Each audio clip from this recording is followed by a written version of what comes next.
tonight on the Final Play. The throw out of the shotgun again over the middle, and this is going to be Robinson who takes it in at the 3, fighting his way to the goal line and in. The Saints preseason opener had moments of excitement, mixed in with cause for concern both on and off the field. We're taking the temperature of the team after 3 weeks in West Virginia and spotlighting a couple of rookie standouts in Garrett Grayson and Marcus Murphy. Running for the pylon, and he is in for the touchdown. Plus, college football is less than 3 weeks away. We're checking in on LSU Media Day and Tulane scrimmage. The Final Play starts right now. From Fox 8 Sports, this is the Final Play with Chad Sabany. Brought to you by your Southern Quality Ford dealers and Oceana Grill. Welcome into the Final Play. You can't put too much stock into any preseason game, but the Saints did show some nice individual potential, along with some collective concern in their opener up in Baltimore.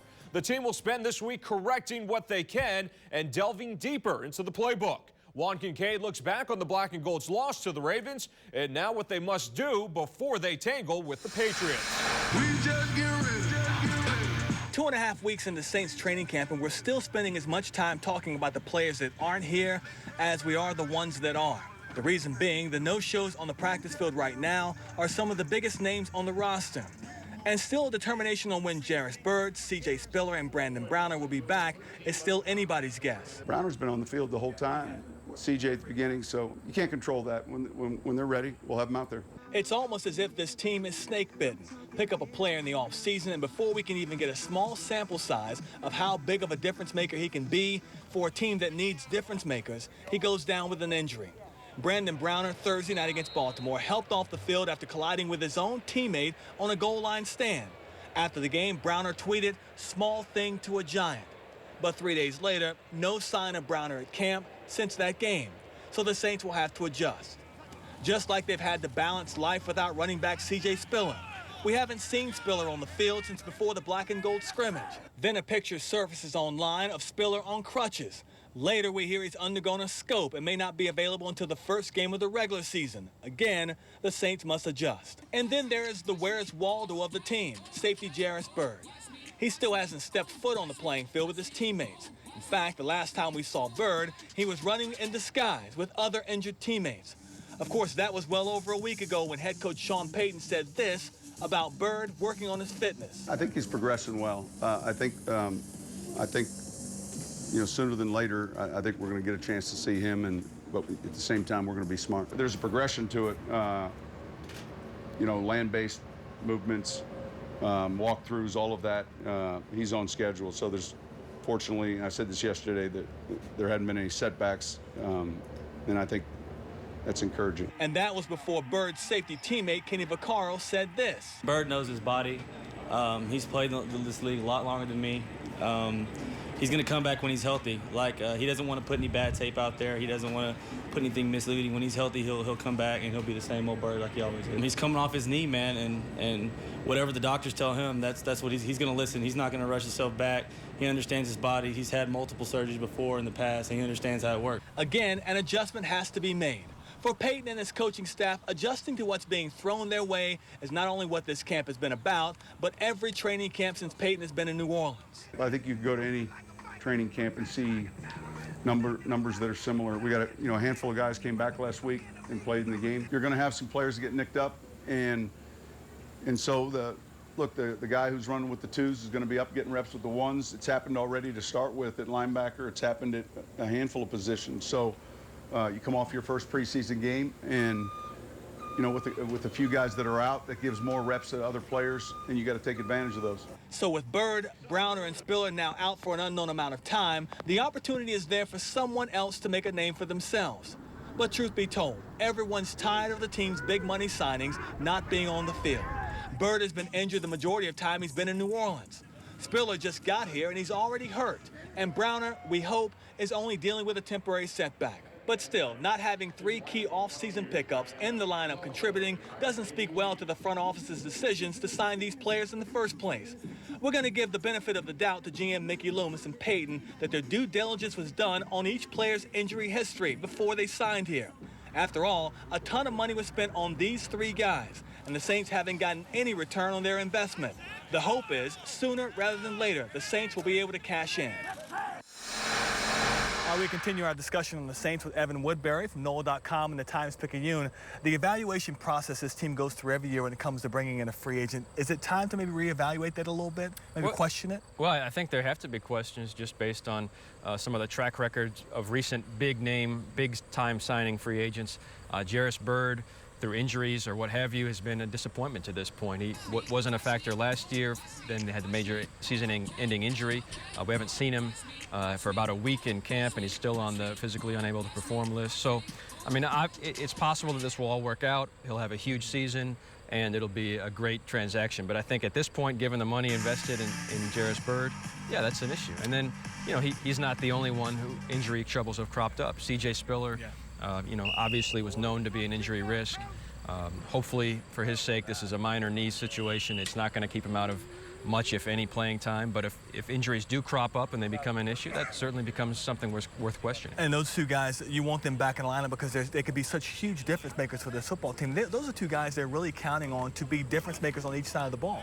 Oh, yeah, absolutely. Even though C.J. Spiller plays a completely different position than Jimmy Graham, he still can be an impact player like that, and I think they had a vision for him in this offense for how they wanted to use him, and I think losing him for any length of time would be a big blow to the hopes they have for this offense. So, yeah, I mean, I think these are a couple of guys that we just mentioned that whose presence or lack of presence this season could make or break the year. The concern of them coming back here after the fourth preseason game and not having that stamina to play, I mean, that could be an effective, maybe I guess a negative thing for this football team as well, because you've got to work these guys into the system then. Right. I think a lot of the hopes for the season, or certainly for the offense, are that the Saints have had guys come and go over the years, but Drew Brees and Sean Payton have always been the constants, and they've been successful.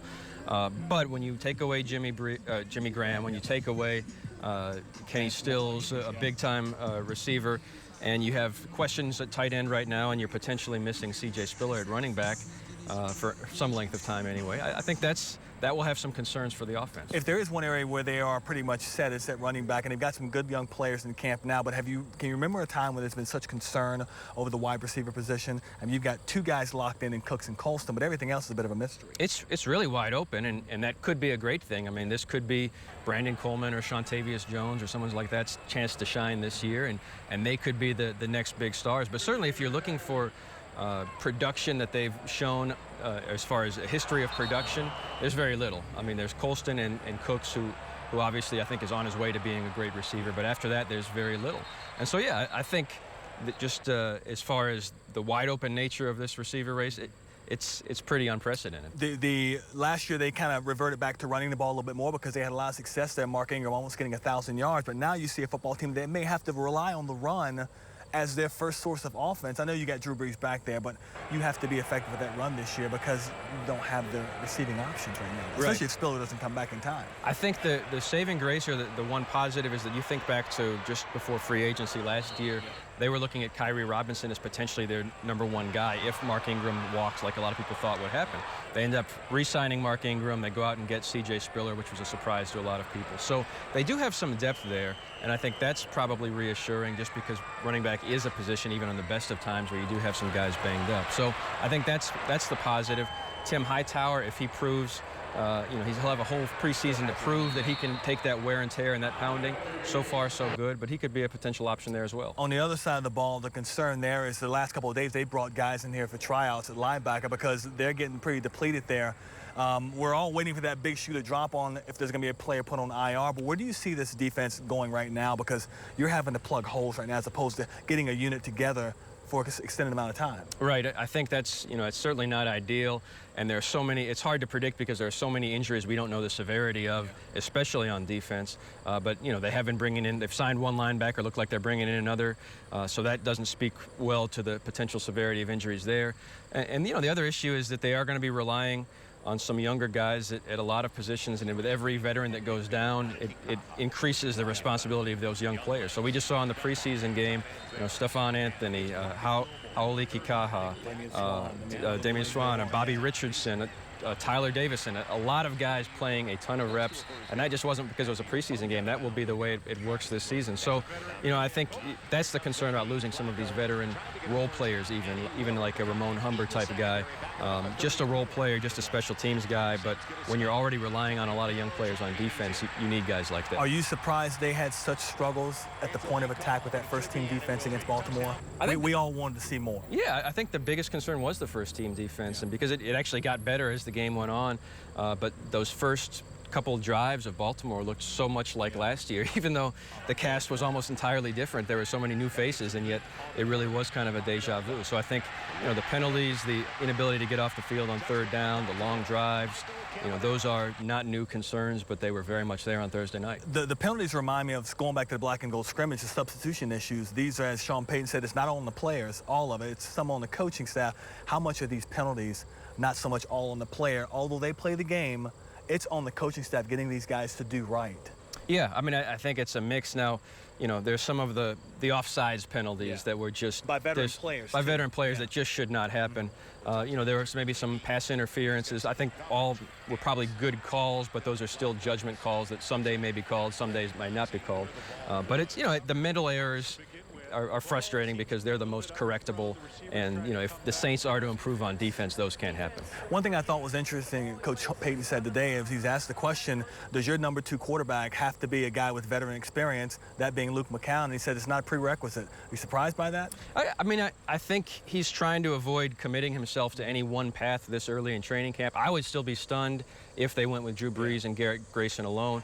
But I'll tell you that the best argument in favor of that is if Drew Brees does go down, the expectations for this season take a huge hit, and maybe it's time to throw Grayson in the fire, see what he can do, and then you can still call up Luke McCown or somebody on the free agent market and bring him in as an emergency quarterback. So you're automatically dismissing Ryan Griffin as possibly being option number 2, even though arguably he had the best game against Baltimore last Thursday. I think he's going to be a good quarterback for someone. I really do. I think if the Saints let him go, I feel like he would latch on somewhere, but he's kind of between a rock and a hard place right now because he's got the veteran who's competing for that traditional backup role, and he's got the young guy who looks like he's kind of got that quarterback of the future tag, and he's caught somewhere in between. We're getting ready for New England coming in here, and obviously Sean has a ton of respect for Bill Belichick and what he's done there, what coach would not.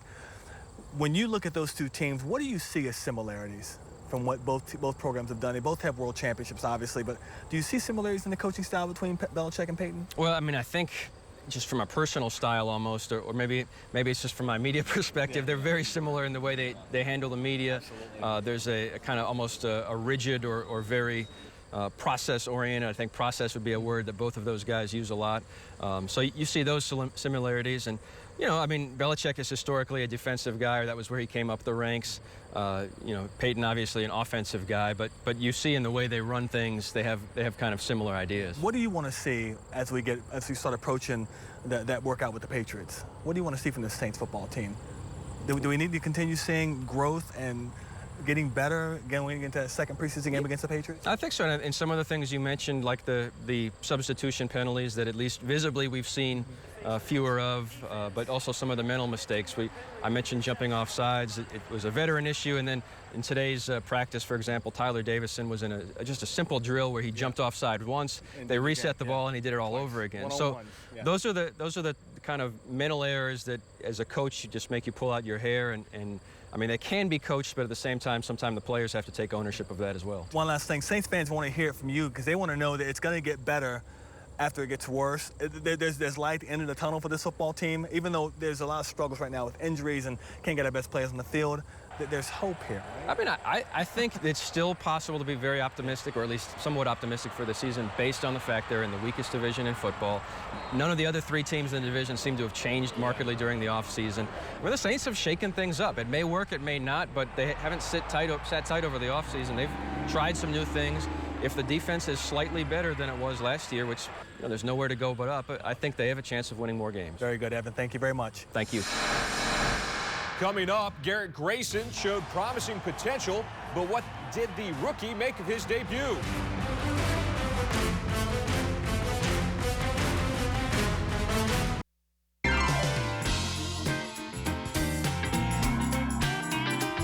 After Jameis Winston and Marcus Mariota went 1-2 in this year's NFL Draft, Garrett Grayson was the next drafted quarterback. The Saints selected the former Colorado State product in the 3rd round because of his potential. And in Thursday's opener, Grayson looked like he could possibly become the future face of the franchise. Sean Fazan reports. Bootleg by Grayson, and under pressure, he's going to run with the football. At this time 2 weeks ago, forget about making plays, Saints rookie quarterback Garrett Grayson was having trouble just pronouncing plays correctly in the huddle.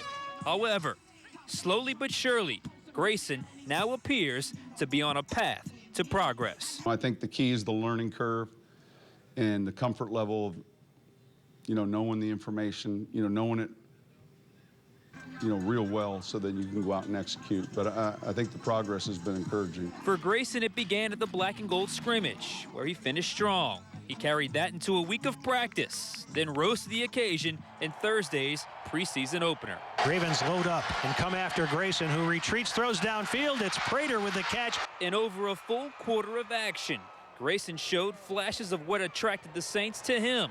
He went 8 for 12 for 87 yards and led the Saints on what looked to be a game-winning drive. That was a good way for us, on our last drive to kind of end it. Obviously, the final, ending of the game wasn't what we wanted, but still a good drive for us. Rookies, mainly rookies that were out there, so good for us to kind of get the momentum going into the next game. All in all, Grayson has certainly turned a corner in his development, but still knows he has a long way to go. I think I definitely made some progress. Obviously, going against another team and giving different looks, things that you haven't been so used to in practice. It's the first time for everything, and you got to adjust to the speed of the game as well. So it's just something it's a learning process, and I know it's going to come with it. There's also a numbers game in the quarterback room. The Saints ideally would like to keep just 2 quarterbacks on their roster, but this year may be forced to keep 3. Unless, of course, Grayson can climb the depth chart. And his backup quarterbacks, Coach Payton says he prefers experience, but it's not a prerequisite for the job. With the Saints at the Greenbrier, I'm Sean Fazan for the Final Play. Meanwhile, fellow Saints rookie Marcus Murphy also took advantage of his opportunities, averaging 25 yards per kick return and finding the end zone late. This 7th-round draft pick out of Missouri is making a strong case for a roster spot this fall. Here's Garland Gillen. Murphy, 5 yards deep, is going to field it and bring it out to the 5, to the 10, angling to his left and looking for a hole. Got some room up to Marcus Murphy was an electrifying kick returner at Missouri, and that talent has translated nicely to the pros. His big returns make some question why he dropped to the 7th round. Murphy admits his pass wasn't always smooth, but he has 0 regrets. I didn't have the best career as far as in college. Had a bumpy road. I definitely overcame some adversity, but I definitely learned a lot. I'll go back and do it all over again because it made me the man who I am today and the player that I am. Definitely humbled me. But just coming out here every day, continuing to get better and, chasing the dream. The Saints offense isn't easy to absorb when you have such a small window to learn a monster playbook. A veteran team with the Hall of Fame QB can at least lessen the curve. It can, but, Coach Payton and, you got Drew Brees. It's essentially an extra coach out there, too. Helps you to simplify everything. And like Coach Warren always teaches us to learn conceptually, just going out there and not just knowing one position, but knowing everybody else. And I think that's really helped me. But, as far as the play calling, you just got to sit there and focus in and, get the play down. It's a packed house at the running back position for the Saints. So if Murphy's going to make this team, it's going to have to be on kickoff and punt returns. I think there's a handful of players, he's one of them, that the special teams are going to be extremely important. And he didn't get a chance to return many punts. Obviously, we didn't force him to punt once in the first half, but he showed good courage. I thought his instincts were really good with kick returns. Just approaching every day, attacking every day, giving him all. Whenever I can go out there and get my opportunity to make plays, I'm doing it like I did in the game. And just hopefully I can continue to do that and be a big impact on this team. With the Saints at the Greenbrier, Garland Gillen, Fox 8 Sports. Up next, LSU's QB competition has been full of twists and turns this offseason. Hear how each candidate feels about his status.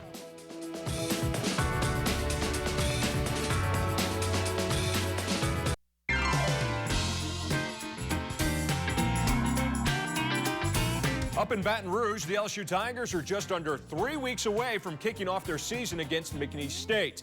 Today, hundreds of media members from all over the state made their way to campus for annual LSU Media Day festivities. Coach Les Miles has been through 10 of these before and always begins with a similar message. I like this team's attitude. They're in shape. They're competitive. The Tigers always have tons of talent, but several factors can make or break your season. Quarterback was the biggest detriment a year ago. Miles says that sophomore Brandon Harris has come a long way since his first start last fall at Auburn. I think it's night and day, to be honest with you. His experience, the things that he's done thereafter, played a little bit in the Alabama game and understands much more what's required of a quarterback than he possibly could have known going into the Auburn game.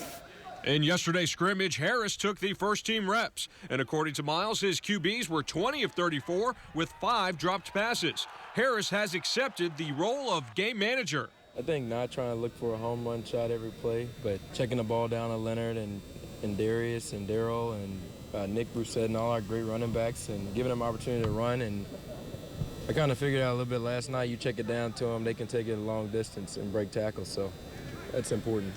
Anthony Jennings is also back following a June arrest and suspension. The junior from Georgia is grateful for another chance. Just went through a maturing process. I definitely learned from a lot of things that I went through in the summer. But I'm happy I'm back with the team. I'm happy, Coach Miles gave me a second chance to play on this great team, and I'm just ready to come in and continue working hard to help this team, win national championship. And still to come, Curtis Johnson and company open up on the first night of the college football season, now just 18 days away. See how the Green Wave roster is coming together after yesterday's scrimmage.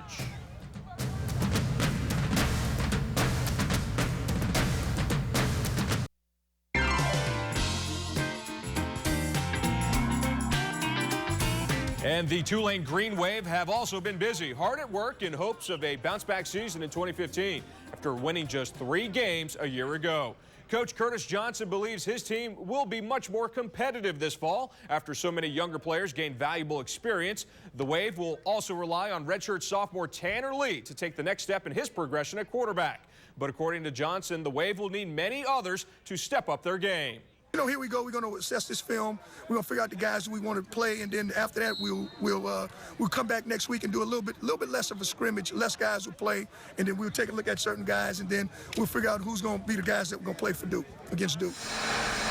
Fox 8 continues to be your home for the Saints this preseason with Saturday's game against the Patriots. Former great Deuce McAllister will again be in studio as our coverage starts at 6 p.m. Stick around throughout the game and afterward for full post-game reaction and analysis. And that will do it for this week's Final Play. The Saints have a day off tomorrow, back to work on Tuesday. And, of course, we'll continue to bring you the very latest on the black and gold right here on Fox 8. Our next newscast begins at 4:30 a.m. Have a great night. The Final Play was brought to you by Southern Quality Ford Dealers and Oceana Grill.